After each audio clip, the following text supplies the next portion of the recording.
Türkçemize Fransızcadan giren hoşaf, Osmanlı mutfağının en vazgeçilmez tatlarındandır. Yeniçeri ocaklarında yemek dağıtılırken mutfak meydancısı elindeki koca kepçe ile önce yağlı yemekleri ve pilavı dağıtır, sonra da hoşaflara daldırırmış. Hal böyle olunca sofralara gelen hoşafın üstündeki yağ tabakası yüzermiş.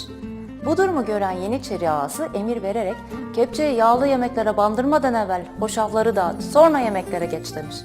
Bu sefer sofralara giden hoşafların üzerinde yağ tabakasını göremeyen Yeniçeriler isyan bayrağını çekmiş. Hakkımızı yiyorlar, hoşafın yağını bile kestiler, yağlı hoşaf isterük. Evet, sırada üzüm hoşafımızın tarifi var. Osmanlı sofralarında su yerine şerbet veya hoşaf içilirdi. Hoşafın bu kadar sevilmesi ve tüketilmesi ise hoşafı sofraların baş tacı yaptı. Ramazan ayında ise hoşaf, sahur ve iftar sofraların vazgeçilmesidir. İşte şimdi sizlere çok sık yapılan bir hoşaf tarifi vermek istiyorum. Üzüm hoşafı için hadi başlayalım.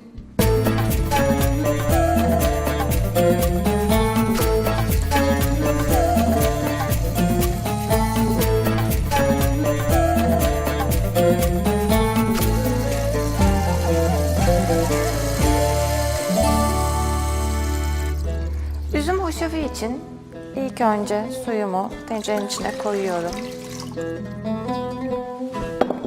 Şekerini ilave ediyorum. Karışık İzmir üzümü ve siyah üzümü ilave ediyorum suyun içine.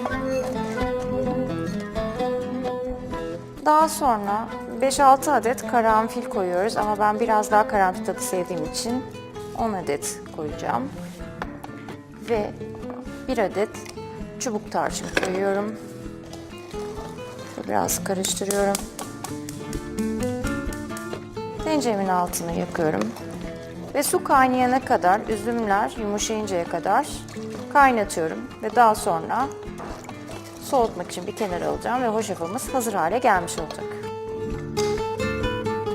Hoşafı kaynattım ve soğuttum. Şimdi servis tabağıma alıyorum.